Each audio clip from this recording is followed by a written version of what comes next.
Thank you very much for staying with us and welcome back to the market, please. Now to our very first story. The amount of money you set aside for the purchase of various petroleum products is set to witness a significant jump this week, but it appears consumers might also have to brace themselves up for further increases at the pumps in the coming months. George Rafi tells us more.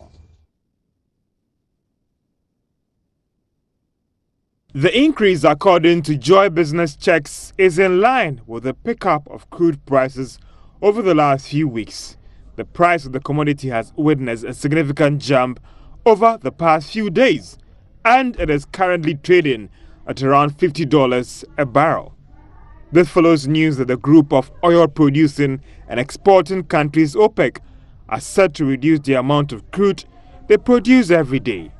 Joy Business calculations showed that crude will go up by some 3.35% per litre. Petrol will go up by almost 2% per litre. LPG will witness the biggest jump of 5% per litre. LPG will witness the biggest jump of 5% for a kilogram.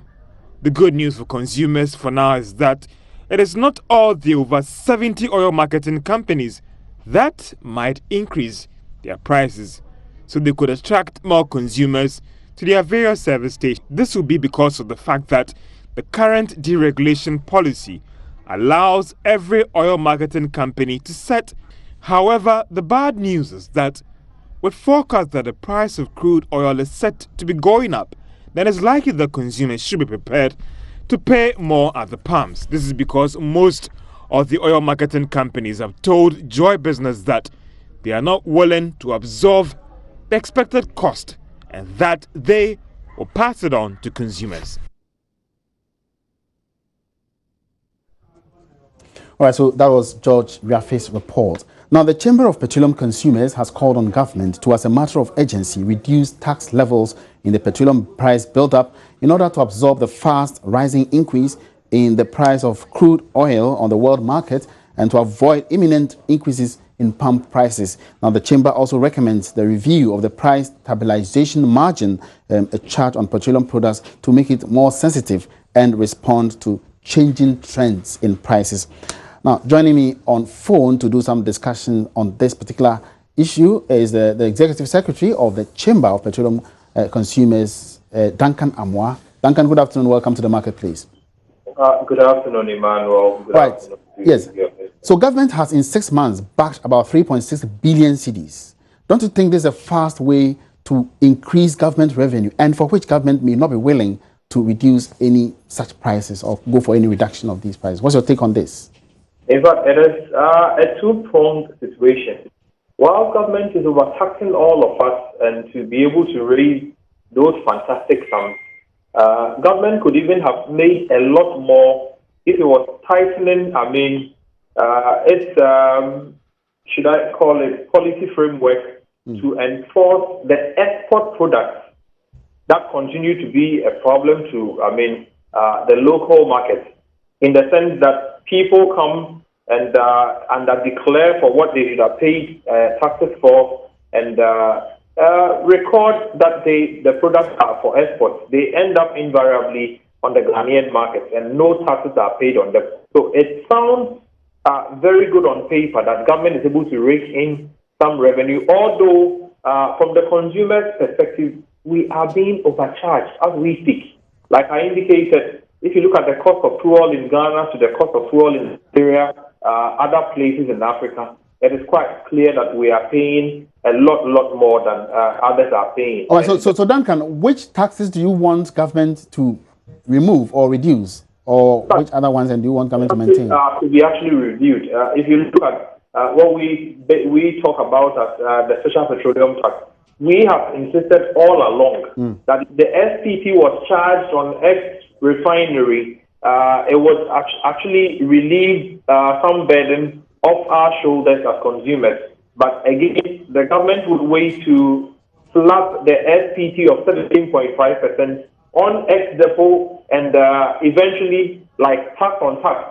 And so we end up paying second tax or secondary tax on the primary excise duty taxes and other taxes that have already been slapped on us. So the SPT would need an immediate rethink or repositioning if the government is interested. Again, even if the government would want to look at the energy chain, a lot of the levies that have been imposed on all of us, such that if I'm only driving on the streets of Ghana and I don't even have ECG in my home, I'm paying for electricity, and that again, it doesn't sound too fair. All right, now, Duncan, what about the price stabilization margin charge that has increased to 205 million Ghana cedis? What should be the real use for this particular tax that has been accrued? Well, I couldn't agree with you more. If PSM has already given government 215 million in 6 months, and levy that was actually put in there just to stabilize prices or to cushion the net effect of global price hikes or fluctuations, it's rather becoming a revenue source for government, and that should be worrying to all of us. I have said severally, and I think many other players and many other experts have agreed, that the government would need to restructure the sort of tax system that it puts on petroleum products in the country.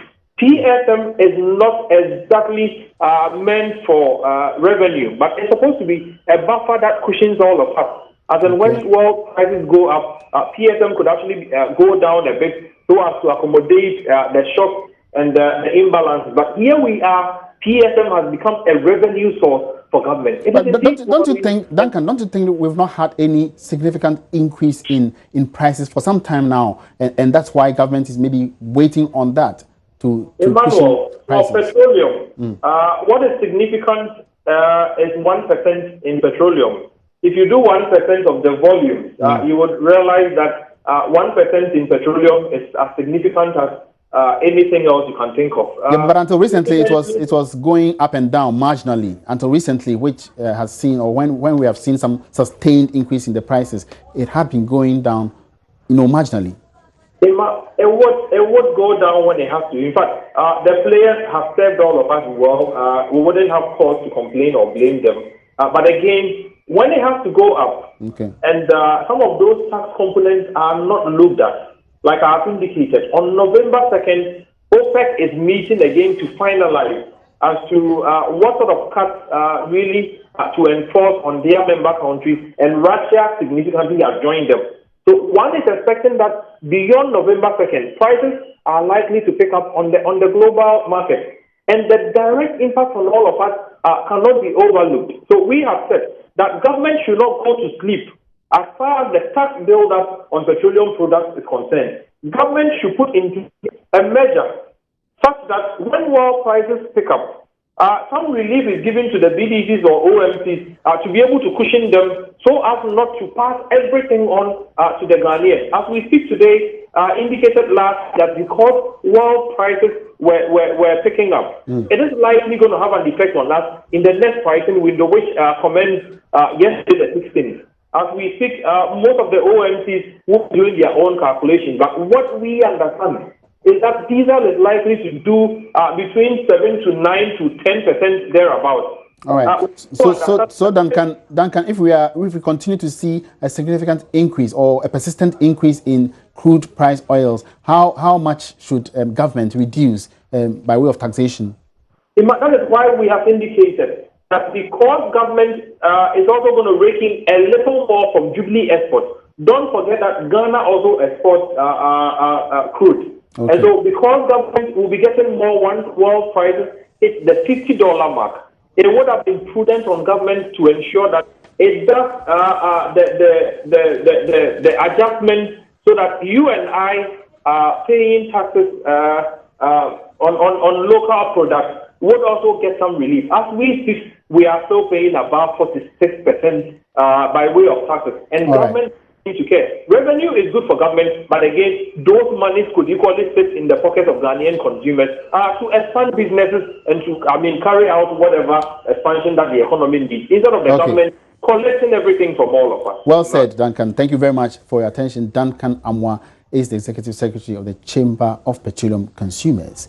Moving on, the Chairman of the National Development Planning Commission, NDPC, who was former finance minister, Professor Kwesi Botwe, is warning microfinance institutions in the country could pose a major challenge for the entire financial sector if not well supervised. According to him, the crisis bedeviling the microfinance sector, which has seen thousands of customers lose significant deposits, could eventually impact the banking sector negatively if urgent steps are not taken by the Bank of Ghana, given that the entire system thrives on trust of customers. Speaking with Joy Business, Professor Botwe said stringent monitoring is critical to avert a possible spillover. Microfinance institutions do need to be better supervised. They have expanded exponentially, and by March this year, numbered about 555 institutions.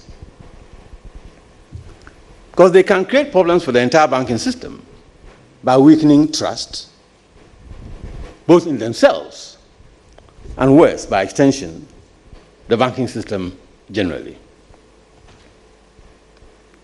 Tim Geithner, who was the Treasury Secretary in the United States at the height of the financial crisis, 2008 and thereafter, says in an interesting book he's written on called The Stress Test, I commend it to you, that financial systems are built on belief, obviously, which is why the word credit is derived from the Latin word for believe. And he says something that we all know, that confidence is a very fragile thing, and once it evaporates, it's very difficult to bring it back. But as bankers, you all know that, you kind of learn it at your mother's knee, so to speak. You learn it growing up. But it's something we take for granted. That was former Finance Minister Kwesi Botwe. Now, meanwhile, the Chief Executive of Dalex Finance, Ken Thompson, is advocating a reduction in Treasury bills rates to enable small and medium-scale enterprises access cheaper credit for growth. The current rate at which banks borrow to government, he believes, is stifling credit extension to SMEs. The cost of borrowing is high. Okay, the banks never lend to the SME sector. So, as an SME, you'd want to borrow from the companies that will give you loans are companies like Dalex Finance, which is a finance company. And our APR, the annual percentage rate, is 70%. So that means for every CD you earn, and listen to this very carefully, you pay 70% as interest. And that's one of the cheapest. For the banks, if you're lucky to get the money, you pay, the APR is maybe 45 to 50%. Very few businesses can pay an interest of 70% and survive. Very few businesses.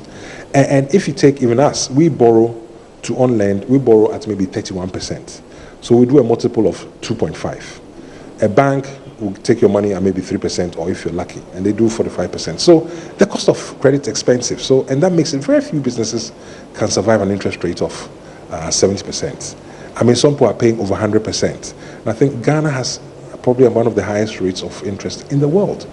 I mean, at that rate, it's very, very difficult to do business. It's very, very difficult. Will the policy rate help in any way? For us, the policy rate doesn't really help us. You know, it's the treasury bill rate, and it's the rate at which the government is borrowing. If the treasury bill rate comes down, the rate at which we borrow will come down, and then the lending rates will also come down. That's the bottom line. You see that happening? Short, medium term, I doubt it. I doubt it because the government needs to borrow until maybe, hopefully, the projects they have invested in start to yield fruits. But it's too early to say. You know, some of these projects these are long-term projects that they've done. So, but I doubt it very much. I doubt it.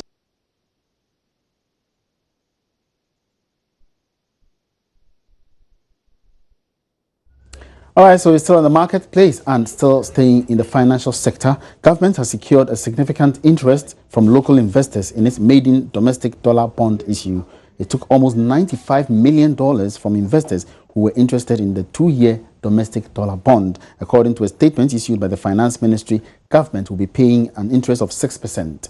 It hopes to use proceeds of the bond to finance the sinking fund and also retire some bonds that are maturing. Now, let's go on the phone lines and talk to Dr. Lord Amwa, Dr. Lord Mensah, beg your pardon, is a lecturer at the University of Ghana Business School to do some more analysis. Good afternoon and welcome to the marketplace, Dr. Mensah. Yeah, good afternoon, sir. Please, can you lift up your voice a bit? All right. Now, Doctor, what do you make of the results, the outcome of the sale of the dollar bond, the first dollar bond issue?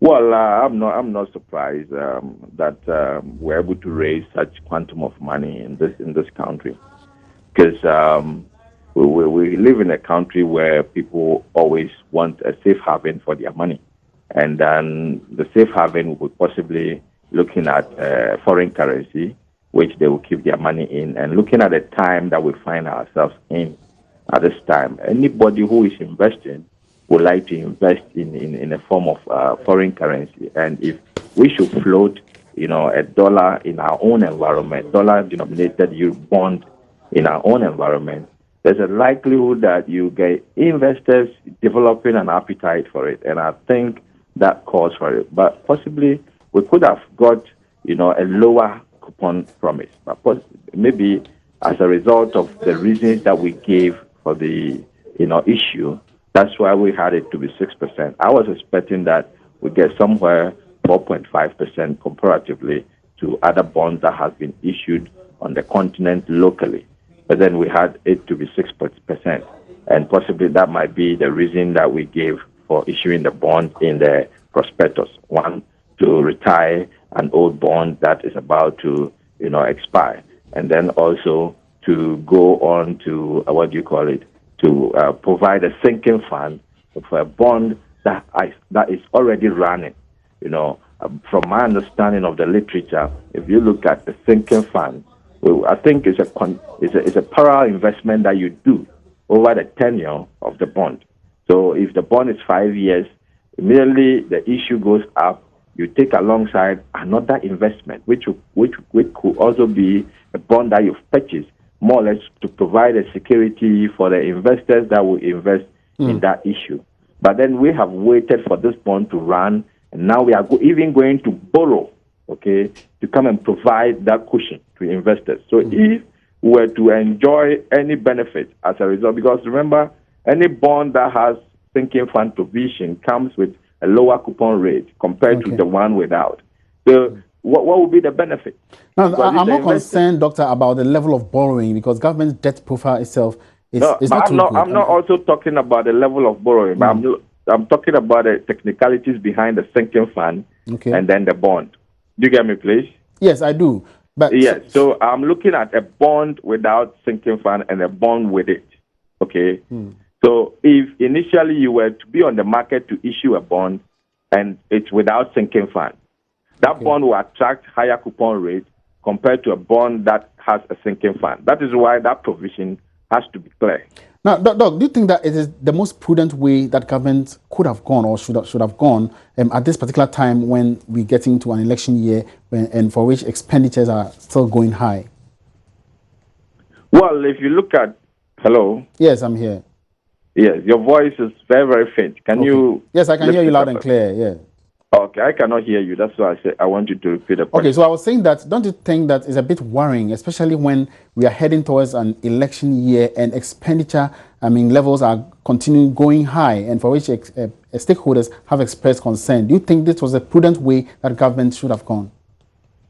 Well, for me it is, because if you look at the international market, it's not very friendly as we speak now. So if you think there are some investors are keeping some foreign currencies in your country and you can raise monies here, I think that's the best way. And looking at the quantum of money that you need, trust me, you can't go outside to go and borrow 94 million. You end up using all the monies for the intermediaries, those who will be, helping you, the investment banks that will be leading you. You end up with their commissions and all those 95 million. If you don't take care, you end up using all the monies for those purposes. So I think it's prudent for that level of money that we're looking for as a country, which is about almost 95 million. Going on the international market will be costly, looking at this level of money that we want to raise. Okay, Doc, finally, before you go, there are some concerns also that this particular amount could also, affect the fortunes of the Ghana cedi as against the US dollar? What's your take on this? Yes, indeed. We should expect that because if you look at the time, we're getting into Christmas, and Ghana being an import-driven economy, we expect that more cedis will be converted to dollar. And then also we're getting into an election year, which businesses would like to keep their money in a stable currency that can be still stable in a conflict environment, which the dollar is the next option. And then also you've topped it up with the issue. So there's going to be pressure on the cedi. People will be forced to convert their cedi to satisfy the bond that has been issued, and then also to ensure that they convert that is businesses I'm talking about, to convert their cedi that they have to dollars, and then make sure that they get enough to import at the same time. So we should expect pressure on our cedi. Thank you very much, Dr. Lord Mensah of the University of Ghana Business School. You're a lecturer in finance at that particular school. And you're still on the marketplace. Let's take a short break here. We're coming back after this.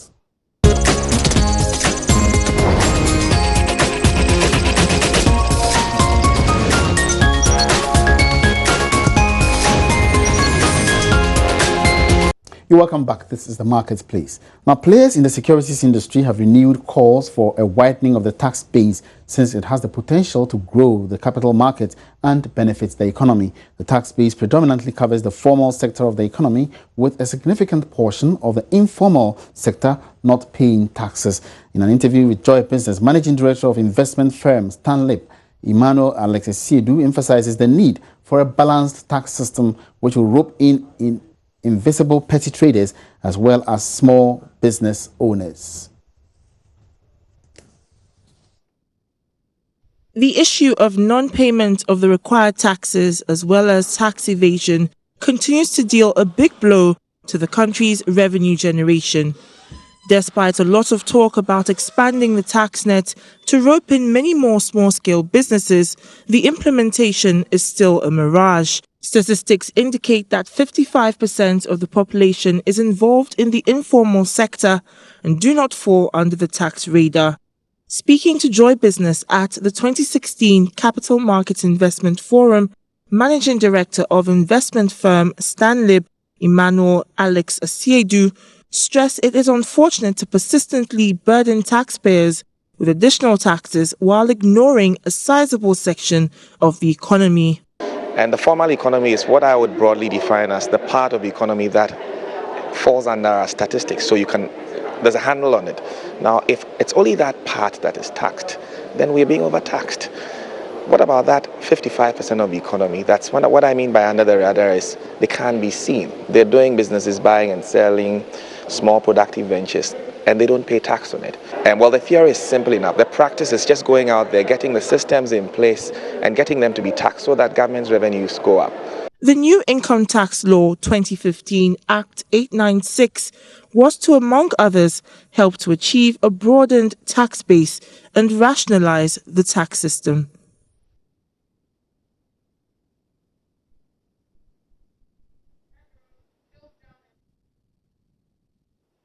And that's a wrap for today's edition of The Marketplace. Thank you very much for keeping company with me on the program. My name is Emmanuel Abuaji Riafi. You can always keep interactive with us by tweeting at Joy Business GH, and on Facebook, we are on Joy Business. For more business news, log on to myjoyonline.com/business. Have a good afternoon, and let's meet again tomorrow.